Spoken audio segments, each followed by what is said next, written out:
Our second capstone defense today is by Miss Caroline Anderson, and her thesis is this: the full understanding of modesty is not often articulated correctly because the virtue is approached from a Pharisaical view. Please welcome Caroline.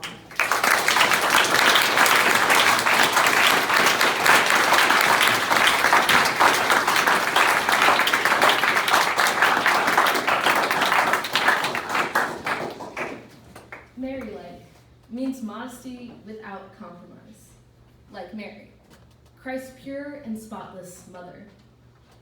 Mary-like dresses have sleeves extending to the wrists and skirts reaching the ankles.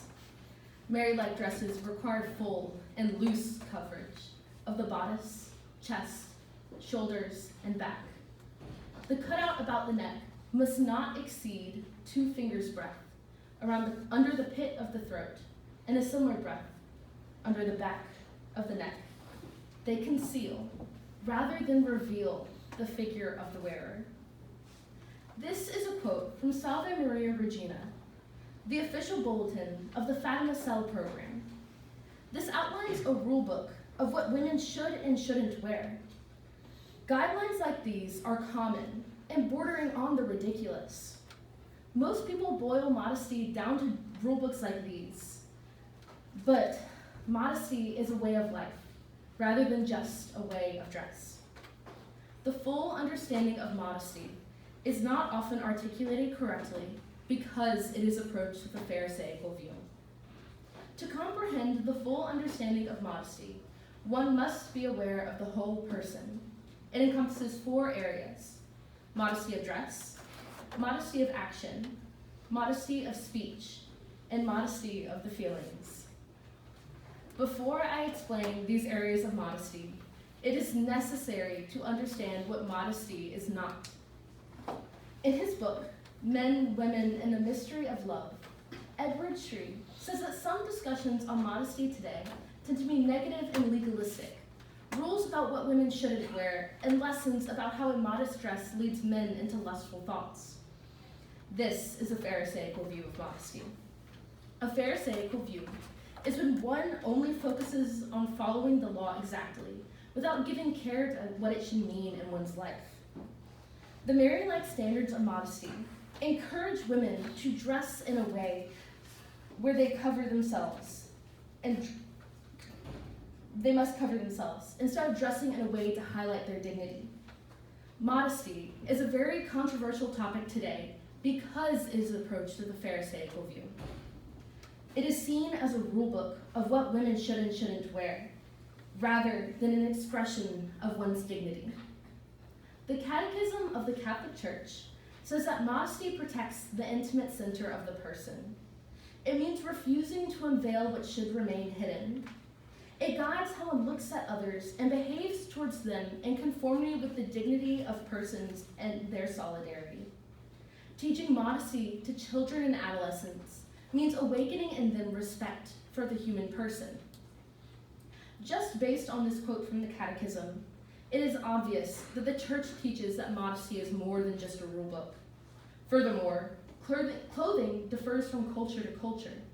In most circumstances, it would be inappropriate for a man who's not Scottish to wear a kilt, and a woman who's not Indian to wear a sari. A modesty rule book does not exist because it cannot exist. It is essential to teach a true definition of modesty because it is recognizing God in each individual. The first area, modesty of dress. While modesty of dress is not the full understanding of the virtue, it is still an integral part of living it out. The Catechism says that modesty means refusing to unveil what should remain hidden. This means that there are certain aspects of one's body which are too sacred to not be veiled. In his Theology of the Body, John Paul II states that the body expresses the person. This expression of the person extends to not only one's body, but to the clothing that one wears. Clothing is an expression of the body, which further extends the expression of the person. One must dress in a way to express one's dignity and to reflect Imago Dei, the image of God. The most full reflection of Imago Dei is in the marital union because it reflects his perfect unity. It is necessary to keep the marital union and the parts of the body which engage in the sacred act both sacred and reserved for the intended context. The natural inclination of men and women to conceal the parts and organs of the body which determine its sex stems from the natural shame associated with them. John Paul II explains that this natural shame is good and comes as a result of the sacredness of these parts of the body. However, he makes the distinction that one must not oversimplify the matter by maintaining that people endeavor to conceal only what is regarded as bad, for one often feels ashamed of what is good. He goes on then to say that human beings show an almost universal tendency to conceal these sexual parts from the gaze of others, and particularly of persons of the other sex. This largely explains the need they feel to avoid nakedness. It is normal to veil oneself, but we do not veil what is bad. We veil what is good and sacred. Clothing has not only the ability to conceal one's sexuality, but also to emphasize it. John Paul II said that we find dress may serve not only to conceal, but in one way or another, to draw attention to these parts of the body. There are always two extremes to every virtue. When dressing modestly, one can dress in a way to try to conceal the sexual parts of the body because they are bad, or one can dress in a way that shows off and highlights these sexual parts of the body. Both of these situations lack modesty of dress because both of them violate the sacredness of the body. In the first situation, one is dressing in a way to view the body as bad, which is denying the fact of Imago Dei. The second situation is inviting others to view one's body as a sexual object, highlighting sexuality over dignity. This being said, dress codes aimed at preserving modesty are not inherently evil. Often they are in place to create uniformity and professionalism. A dress code helps a company or school look unified, cohesive, and trustworthy. Dress codes are not the sole reason behind the common misconception of modesty, but the way that they are enforced and seen have aided in the common Pharisaical disposition of the virtue. The dignity of the individual is expressed through the body, and the way one dresses must reflect this, which is why it is necessary to understand modesty of dress. The second area, modesty of action. The way one acts reflects the dignity of the person. This is why it is essential to understand the necessity of modesty of action. The Catechism says that teaching modesty to children and adolescents means awakening in them respect for the human person. To act modestly is to act in accord with one's dignity, along with the dignity of others, acknowledging both oneself and others with their God-given dignity. Today, etiquette and manners are often confused with one another. However, etiquette refers to rules and specific regulations which are the social norm, while manners, on the other hand, are treating people with the dignity that they deserve as a person made Imago Dei. With the most recent changes in modern etiquette, manners seem to have been thrown out too. It is normal to not treat people with the respect that they deserve. Our society has lost what it means to truly respect others and to treat others with dignity, which is why it is essential for us to grow in modesty of action. The third area, modesty of speech. It is normal for little kids to have potty humor, but Layla Miller says, in her book Made This Way, that dignity and modesty demand that we don't reduce everything to base potty humor, and this expectation keeps kids from progressing into vulgar sexual humor as they get older. Human sexuality is natural, but making crude jokes about it leads to the separation of the intimate from the sacred. Modesty of speech guides one to discern the appropriate context for specific comments and conversations. It is inappropriate to make crude sexual jokes because it is taking the marital union out of context. It is also inappropriate, for instance, to disregard the situation and context for certain conversations. It is good and natural for an engaged couple to discuss privately how they will implement natural family planning into the relationship once they are married. It would be inappropriate, however, for them to yell this discussion to each other from opposite ends of family Christmas dinner table. Modesty of speech does not only guard against inappropriate timing, but it also guards against sins of the tongue, such as gossip, slander, and lies. The fourth area, modesty of the feelings. In this area of modesty, there are two subcategories, modesty of the passions and emotional modesty. Both of these topics are often neglected. Feelings refers to the natural reactions one has in accord with both one's emotions and passions. Because both of these forms of modesty deal with one's feelings, they are often grouped together, but they are in fact two different things.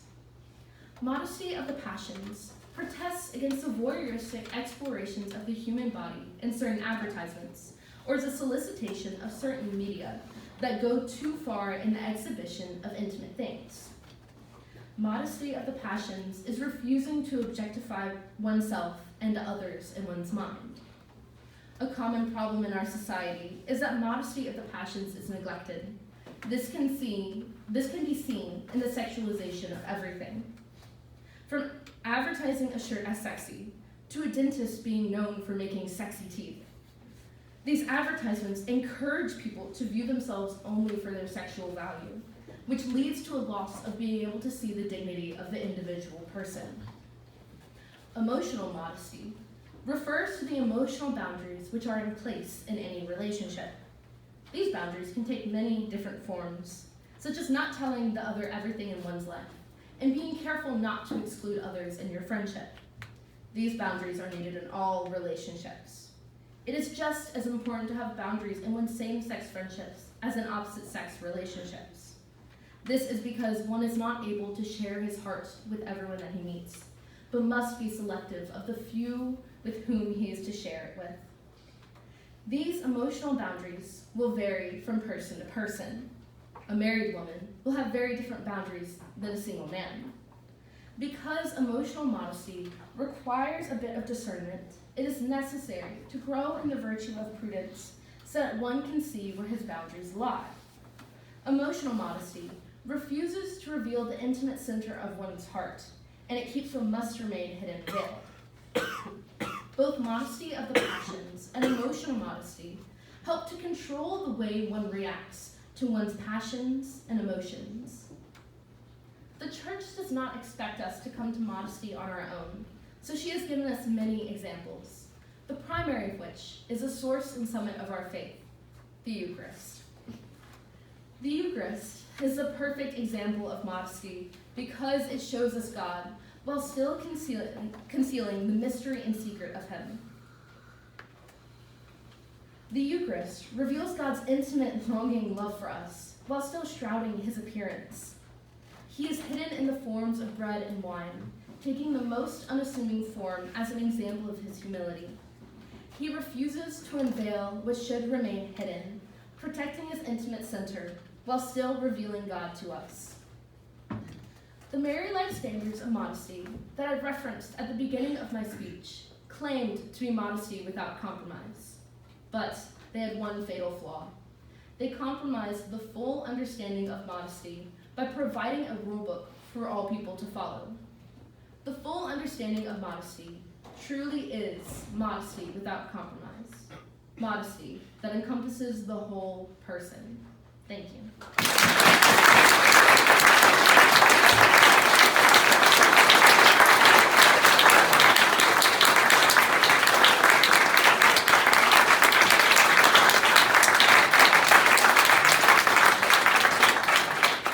We'll begin with the faculty questions. Ms. Angel.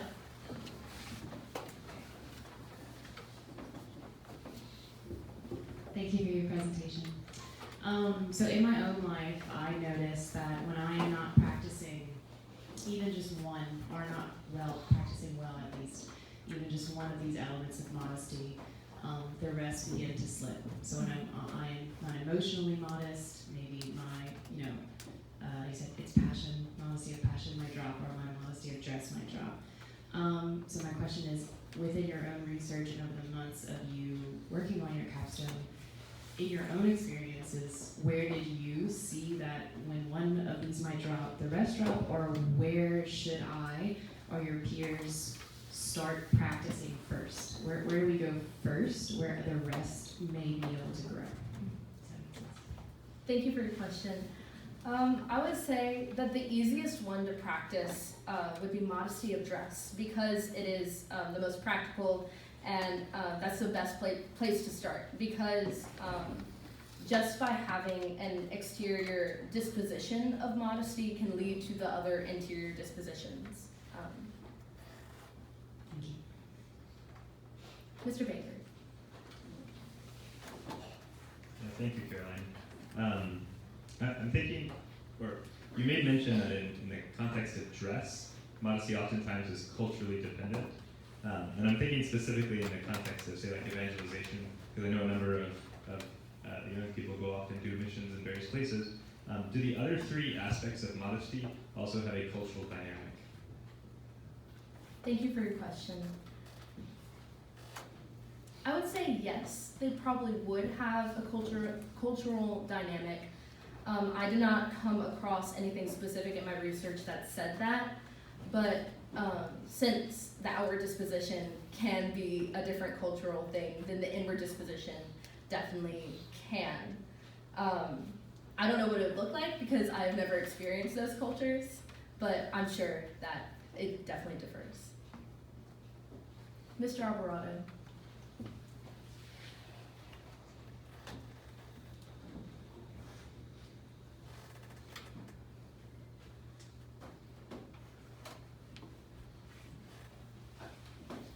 Thank you, Caroline. So Aristotle and St. Thomas, or St. Thomas following Aristotle, they place modesty firmly under the virtue of temperance. And so I'm wondering about the relationship between temperance and these areas of modesty, or rather temperance and avoiding Pharisaical modesty. Thank you for your question. I read somewhere recently, I don't remember exactly where, but that every virtue is, well, yes, it hinges on the four cardinal virtues of justice, prudence, temperance, and fortitude. And so, yes, modesty definitely depends on temperance. I would say that it is very important to be temperate and think before you act in any way, and speak or dress or place any emotional boundaries or anything. And I think that's why they put modesty under temperance, because it is such an important part of the virtue. Quick follow-up. So the good of temperance would be whenever your God-given duties are united with your passions, that you truly desire what God is providing for you. And so it's immoderate love of things that are not God that violate temperance. So I'm wondering about that sense of ordering one's love that temperance does might help avoid a Pharisaical attitude to modesty. Yes. So to have a full understanding of modesty, you have to understand all, both interior and exterior, but also these four different aspects, which means that you have to have your passions ordered to God's will. And so one way that I define modesty is an expression of one's dignity, but one's dignity actually comes from the fact that we are made imago Dei, from the image of God. And so to be able to be modest, we have to be in touch with that fact that we are made imago Dei and that we are made in the image of God. And to be in touch with that fact, we have to have our desires and passions completely aligned with God's will and God's desire for us. Thank you, Caroline. Ms. Ardwine.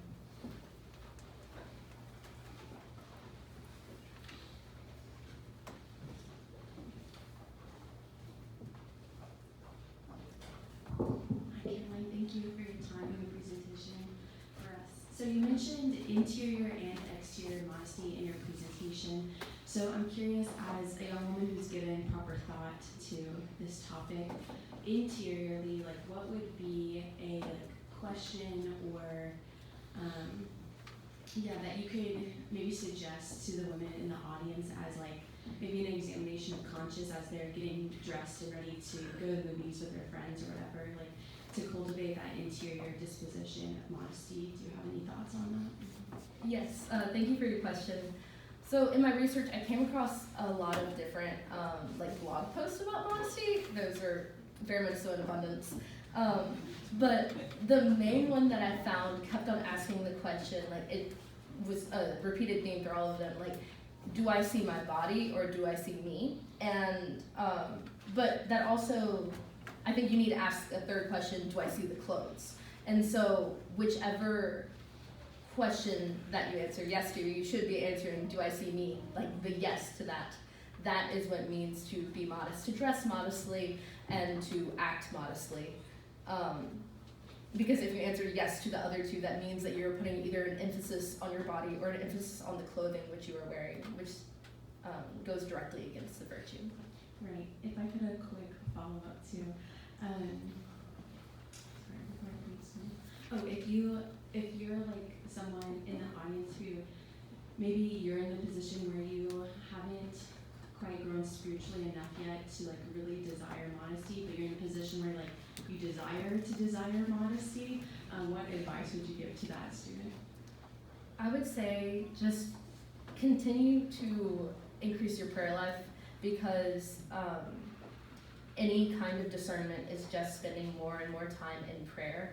And so modesty is a discernment in itself. And so if you continue to pray and you continue to persevere, you will eventually grow in that virtue of modesty. Mr. Deacon Collins.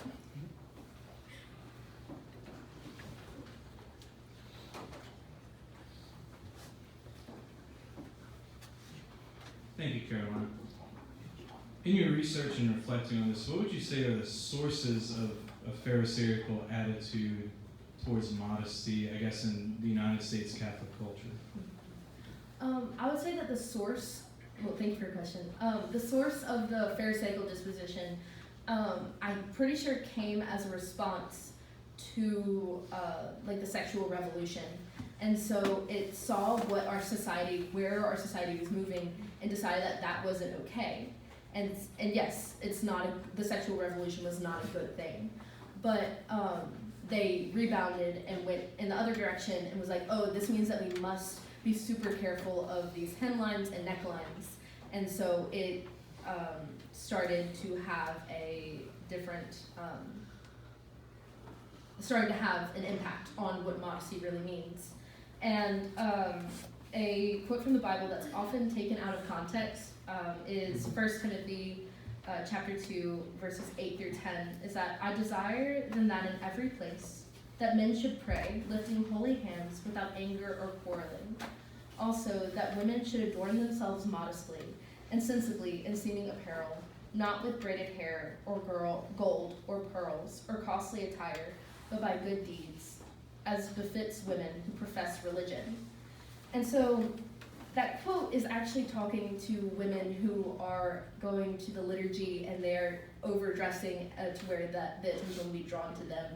But that's who it's addressing, but that is taken out of context in a lot of the times in like Protestant cultures, is that they take that verse out of context, meaning that we can't have any finery, we must dress in a way that covers ourselves and not draw any attention to ourselves. As a follow-up, so your presentation began with looking to Our Lady, and I wonder what your thoughts are as far as imitating Our Lady in dress. Is it Pharisaical to literally dress as the way she did? Can we connect that to maybe how consecrated persons dress in imitation? So the way that Mary dresses, she dressed according to the culture and the time of then. And so she obviously wore sleeves extending to the wrists and skirts reaching the ankles. And while it is not Pharisaical to dress in a way to wear a dress that goes all the way to your wrists and your ankles. It's Pharisaical to dress in a way whenever you're putting on that dress so that you can be concealed and so that you're covering yourself up. And Mary is actually, she is one of the best role models for humility, and the virtue of modesty really depends on humility and depends on that. Thank you. Mr. Gray.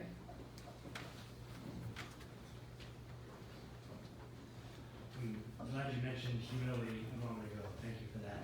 So this gets into a bit brass tacks, school life. In mentioning modesty, you also mentioned the dress code, and that modesty of action is to act in accordance with dignity of self and others. So, as a student,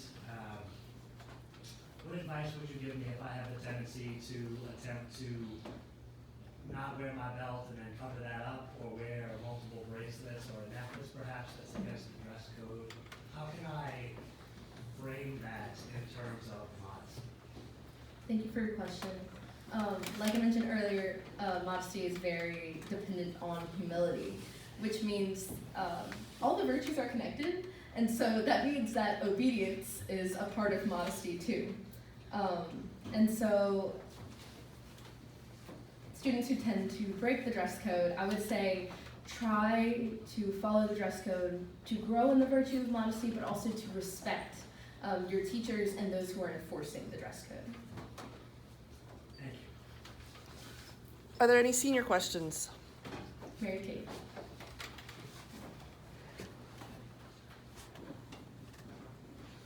Okay, so I know that oftentimes modesty is really focused on women and kind of almost not even seen as a masculine virtue. So what practical advice would you give to guys who are trying to pursue modesty specifically? Thank you for your question. I would say that while modesty of dress tends to be a more feminine problem because of what our culture and society is pushing on women to wear and the way to dress, to the areas of modesty that men particularly need to work on are modesty of action and modesty of speech, and to be respectful of all those that they interact with, and to treat others with the dignity that they deserve as a person made imago Dei. Abigail. So, you mentioned how Mary dressed a while ago. What would you say about the way religious sisters dress today? Thank you for your question. Okay, so the way that religious sisters dress, they have a specific habit, and it is a form of actually a uniform. And they dress in a way that sets them apart from the world. And so religious sisters, their job is to be set apart from the world for God. And so the way that they dress is an example of that.